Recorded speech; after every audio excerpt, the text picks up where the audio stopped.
Olá, mulheres!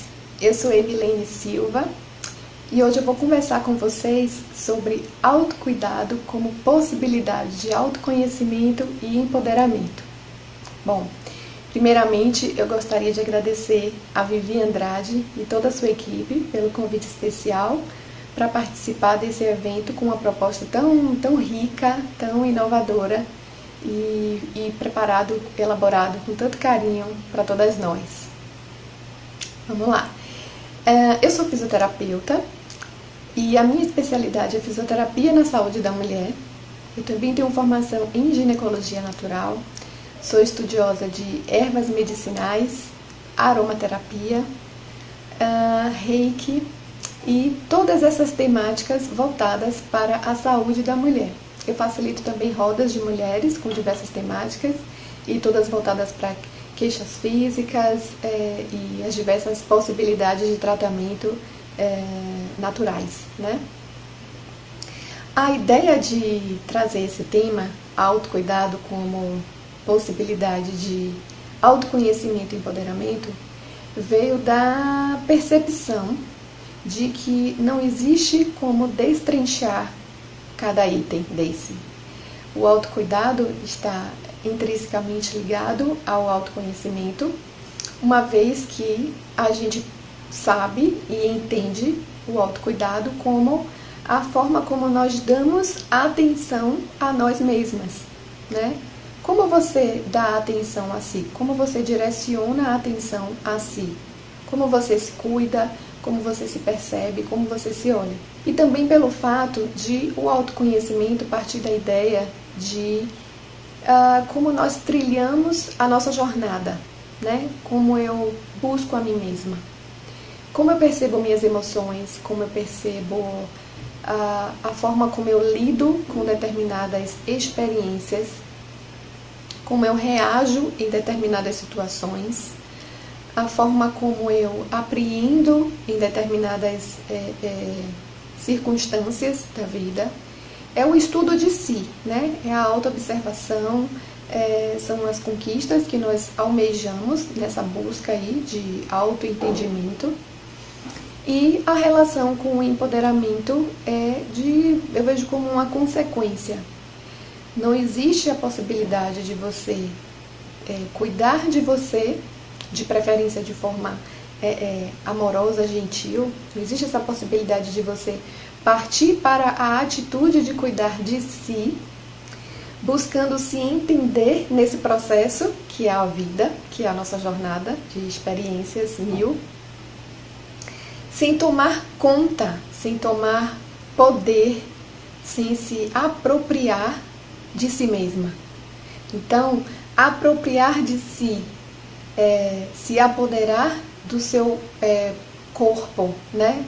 Corpo como um todo, né? E aí eu trago todos os processos físicos e emocionais, sem passar por esse autocuidado e essa autoobservação, esse estudo de si. Então eu vejo que existe uma relação muito forte entre esses três pontos. E aí eu gostaria de focar no autocuidado, porque existe uma infinidade de trabalhos publicados na literatura que relacionam as queixas físicas com as possíveis causas emocionais. As queixas que o corpo nos traz como um sinal de que algo não está bem, né? De que algo precisa da nossa atenção e que o foco não seria somente no sintoma, não deveria ser somente no sintoma, e sim no que está por trás da manifestação daquele sintoma, né? Então vamos exemplificar. Eu vou trazer aqui como exemplo dessa afirmativa a candidíase. Boa parte dos estudos sobre candidíase traz como fator causal o estresse. É muito comum a gente escutar mulheres que se queixam de candidíase e ouvir delas o relato de que elas foram submetidas a uma condição de estresse. Seja um episódio desagradável no trabalho, dentro de casa, com seu parceiro, com a sua parceira, enfim. Foi submetida a algum episódio de estresse. E aí eu digo, quando vamos cuidar da candidíase, primeiramente a gente quer se livrar dos sintomas físicos, que são bem desconfortáveis, e não paramos para analisar, para perceber o que pode ter causado aquilo. Principalmente quando a candidíase aparece uma vez só e pronto, né? Mas uma atenção especial deve ser dada àqueles episódios recorrentes. Então, muitas mulheres queixam de crises repetidas de candidíase. E aí eu lanço a seguinte pergunta: quando isso acontece, você para se questionar o porquê dessa candidíase está se repetindo sempre? É muito comum a gente ouvir não como resposta, né? Mas aí eu trago essa questão de o que pode ter desencadeado essas crises de candidíase. E aí, com o ato de se observar, de buscar identificar as possíveis causas, você começa a perceber o que de fato estressa o seu corpo, o que de fato te estressa, né? Será que foi aquela situação em que coisas não foram ditas e você acumulou emoções e o seu corpo, alguns dias depois, manifestou em forma de gastrite, em forma de candidíase, em forma de enxaqueca? Então, existe essa importância de fazer essa busca da causa emocional nas queixas físicas. Senão, a gente fica presa na sintomatologia e não resolve a causa nunca. Claro que existe aqui também, no caso do exemplo da candidíase, a causa física, né? Nós temos fungos na flora da mucosa vaginal, né? Na flora vaginal, que já são propriamente do nosso organismo, mas que ficam ali como oportunistas, esperando uma queda da imunidade, esperando uma alteração de pH desse muco vaginal, para que eles se manifestem e seja a situação perfeita para que os fungos se proliferem e causem todo aquele desconforto tão conhecidos. Então existe essa queixa física. Mas o que culminou nessa queixa física? O que culminou nessa alteração física? Né? Você foi submetida a qual estímulo para que o seu corpo reclamasse dessa maneira? Existe a possibilidade de você sair desenvolvendo crises de candidíase com toda e qualquer situação? Não, mas existem queixas que nos afetam mais intensamente. Existem situações que são aquelas que a gente não dá conta, existem situações em que a gente é exposta a um turbilhão de emoções, de alterações que culminam depois com queixas físicas. E aí a candidíase foi só um exemplo. E aí eu trago essa tríade, né? Você para cuidar da queixa física, né? Porque ela está ali te incomodando, está te muitas vezes incapacitando de realizar suas atividades diárias, de interagir com as pessoas de forma saudável. Então você para usar uma medicação, você para alterar os seus hábitos, e aí já aproveitando essa oportunidade de induzir a um hábito de vida saudável, nesse momento é o momento de você rever a forma como você cuida do seu corpo. Você de fato propicia que aquela região que apresenta a queixa tenha saúde, né? No caso da candidíase, você tem o hábito de promover a saúde da sua região íntima, né? Você tem o hábito de favorecer com que esses fungos não se proliferem dessa maneira desordenada, trazendo todas essas consequências e todos esses desconfortos. Então, é o momento em que as atitudes mudam. O ficar sem calcinha por mais tempo, optar por produtos, por cosméticos que agridam o mínimo possível a sua flora vaginal, que agridam o mínimo possível a sua pele, o seu organismo como um todo. Você muda a alimentação, né? Porque você percebe que a causa vai muito mais além do que simplesmente a flora vaginal. Então você percebe que você precisa mudar a alimentação para fazer com que o intestino funcione melhor. Você precisa cuidar da sua alimentação para fazer com que essa região seja mais bem nutrida, com que a sua saúde como um todo seja favorecida, para que o organismo responda como um todo de forma positiva. Você passa a analisar as questões que levaram a essa queixa, e aí eu trago a importância de se fazer terapia. E muitas mulheres apresentam realidades completamente diferentes, né? Muitas mulheres experienciam um cotidiano muito árduo, um cotidiano em que elas acreditam não ter tempo para cuidar de si e se acham não merecedoras de autoacolhimento, né? Não merecedoras de autocuidado. E aí eu trago a importância de rever o que é possível dentro da sua realidade, dentro das possibilidades do seu cotidiano. O que você pode fazer por você, o que você pode alterar.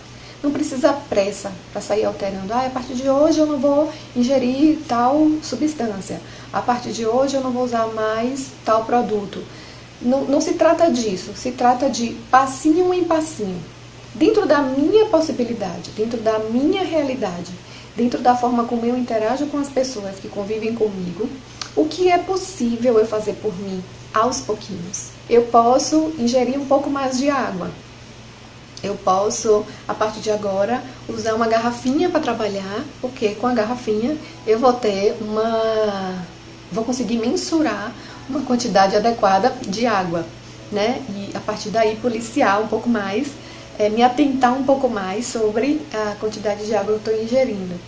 Eu posso me expor menos a determinados ambientes que me estressam. Eu posso rever a minha forma de lidar com tal situação.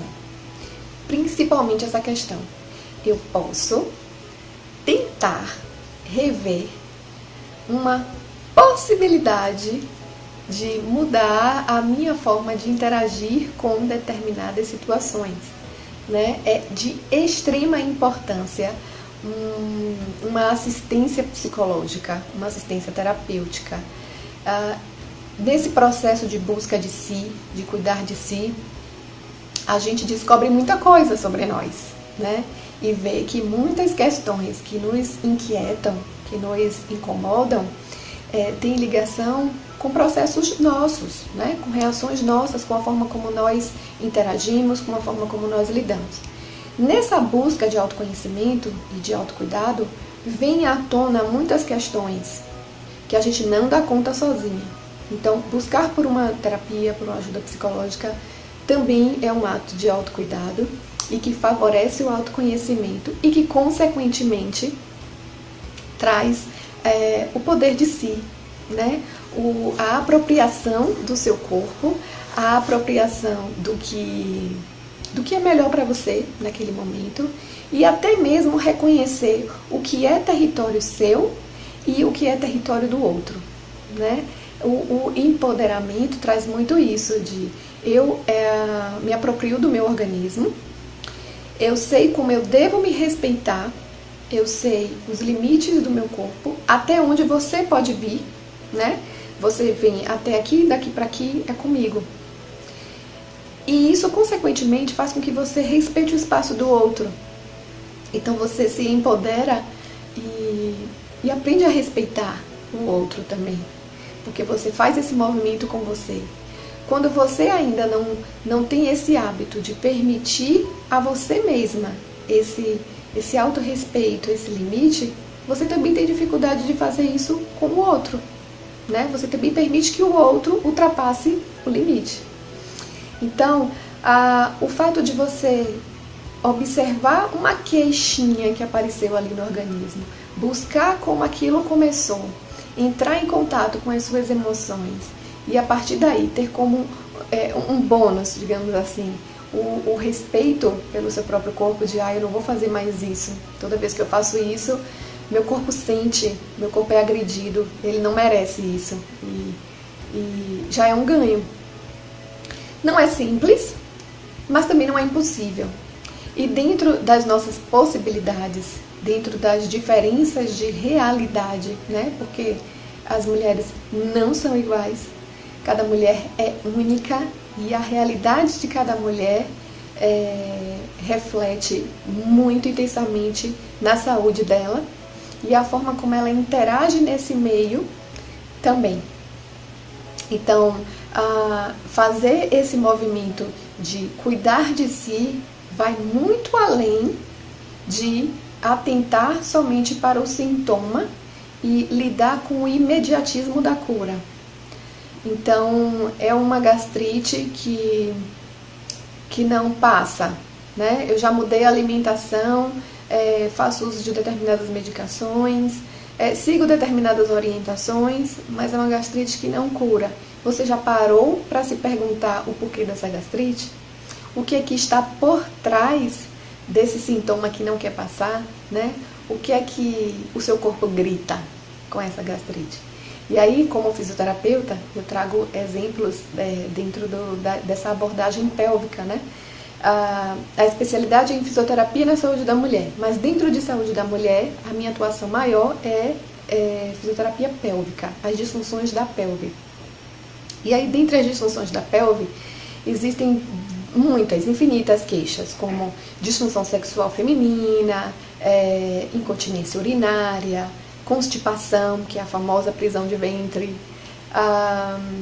fraqueza muscular do assoalho pélvico, né, que é a musculatura que sustenta a nossa pelve, é o chão da nossa pelve, e essa musculatura tem uma importância fundamental na sustentação de órgãos pélvicos, na função de continência de urina, de gases, de fezes, na função sexual da mulher. Então, as queixas voltadas para essa região, a fisioterapia aborda com variadas técnicas. E também depende da queixa, se é de fato um caso a ser tratado pela fisioterapia. Mas por que eu trago isso? Diante dessas queixas, muitas mulheres chegam com total falta de conhecimento do próprio corpo. Então, é uma mulher que se queixa, por exemplo, de disfunção sexual, mas ela não sabe a localização do clitóris, por exemplo. Ela não sabe quais regiões favorecem o seu prazer, né? São mulheres que não se tocam, são mulheres que não têm uma intimidade com o próprio corpo. E assim eu estendo para várias outras questões relacionadas à pelve. Na maioria das vezes, são mulheres que não têm intimidade com o próprio corpo. E aí vem a questão da ginecologia natural com toda a sua importância, que é se apoderar do próprio corpo e da história que esse corpo traz. Começar a honrar a história do seu corpo, né? Começar a honrar toda a trajetória dele. E honrar a trajetória dos corpos de outras mulheres que vieram antes de nós, né? O que é que o seu útero revela sobre você? Independente de você ter esse útero físico ou não, né? Quais são as queixas que o seu útero traz, né? O que é que o seu ciclo menstrual fala sobre você? Ah, mas eu não tenho mais menstruação. Tá, se você não tem mais menstruação, porque já passou dessa fase da reprodutiva e agora encontra-se ou na menopausa ou na pós-menopausa, o que é que o seu corpo apresenta como sinais dessa fase? Cada fase tem sua beleza, cada fase tem sua importância e cada fase tem sua naturalidade. Existe uma fisiologia que é natural, é nossa. E cada fase tem sua riqueza. O que a fase que eu estou fala sobre mim, né? O que é que eu preciso acessar em mim na fase em que eu estou, né? Milene, eu estou na menopausa e sofro com algumas queixas físicas, tá? É toda mulher que está na menopausa que sofre, que relata essas queixas? Não. A maioria? Sim. Da mesma forma? Não. Então, a forma como esses sintomas aparecem traduzem muito a história daquele corpo, a história daquela mulher, a forma como ela lida com esse corpo, a forma como ela cuida desse corpo. E isso eu me refiro no geral, né? Independente das questões físicas que estejam causando ali. Eu me refiro aos padrões que estão antes das queixas físicas, antes das alterações físicas, porque vai existir a justificativa de todo o processo físico de forma física e vai existir a justificativa de todo o processo físico com uma abordagem mais psicológica e mais emocional, né? Por isso que é importante a gente ter todo esse amparo de diversos profissionais da saúde. Então é importante fazer a terapia, é importante cuidar da saúde do corpo físico com um profissional específico daquela queixa, daquela área, e como meios de te ajudar a chegar onde você precisa. Então, voltando para a ginecologia natural, no fator de honrar as mulheres que vieram antes de nós, existe aí uma luta não atual, mas contínua e que devemos mesmo alimentar, que é a de respeitar os nossos corpos, se apropriar do nosso corpo, né? Esse corpo é meu, ele é de responsabilidade minha, eu decido o que fazer com ele, eu decido como cuidar dele. É uma medicação alopática, é uma medicação natural, você tem o direito de saber que as possibilidades existem, que diversas técnicas existem. Isso é um direito seu. E a escolha também é sua. O que não é justo é você ter como opção apenas uma escolha, né? Ter apenas uma opção. E ser convencida de que só existe um caminho. Não, é um direito seu se informar de todas as possibilidades e a partir daí escolher. Emeline, mas eu tenho dificuldade de parar para me observar, para saber o que é que eu quero, para saber como eu posso me cuidar. Não é fácil, é um trabalho de formiguinha mesmo, e o fato de já estar disposta a começar já é um grande movimento. É importante que a gente busque mesmo ajuda de profissionais diversos, né? Psicólogo, nutricionista, fisioterapeuta, terapeutas corporais, enfim, uma infinidade de profissionais que possam nos ajudar nessa busca de cuidado do corpo. Existe uma infinidade de terapias alternativas hoje que fazem com que a gente tenha acesso a esse mapa que é o nosso corpo, né? Cheio de respostas, cheio de questões e que nos traçam onde a gente deve chegar, né? Que nos ajudam nessa trilha de onde devemos chegar. Então é importante sim que a gente busque a ajuda de diversos profissionais e é importante que a gente faça esse movimento de cuidar de nós, porque nós somos o nosso bem mais precioso. Eu costumo dizer, cuide-se, você é o seu bem mais precioso, e é mesmo. Então, esse autocuidado, através de uma queixa física ou não, o autocuidado pode não só partir de uma queixa física, mas é esse autocuidado que leva a uma autoobservação, ou a autoobservação que leva ao autocuidado, não necessariamente nessa ordem, né? Existe essa possibilidade, que faz com que a gente se empodere, né? Com que a gente se aproprie do nosso corpo, com que a gente respeite o nosso corpo, que a gente honre a trajetória que esse corpo tem, que a gente se apodere da nossa história, que a gente se apodere das nossas escolhas, da nossa decisão, e que a gente busque cada vez mais se informar sobre os nossos direitos, né? E lutar sim pela igualdade, lutar sim pelas nossas conquistas, lutar sim para que nos respeitem cada vez mais. E é isso, cuidar de nós sempre, investir sempre no autocuidado, investir sempre no autoconhecimento, investir no nosso bem maior, nós, tá?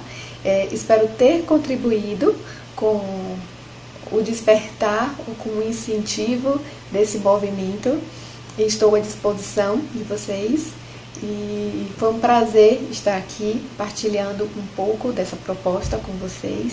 E estou aqui na torcida para que todas nós tenhamos dias melhores, que nós sejamos merecedoras da nossa saúde física, da nossa saúde emocional, da nossa saúde espiritual, de saúde, que a gente seja merecedora de saúde, tá? Fica aqui o meu carinho, o meu abraço e estamos juntas. Um beijo e até!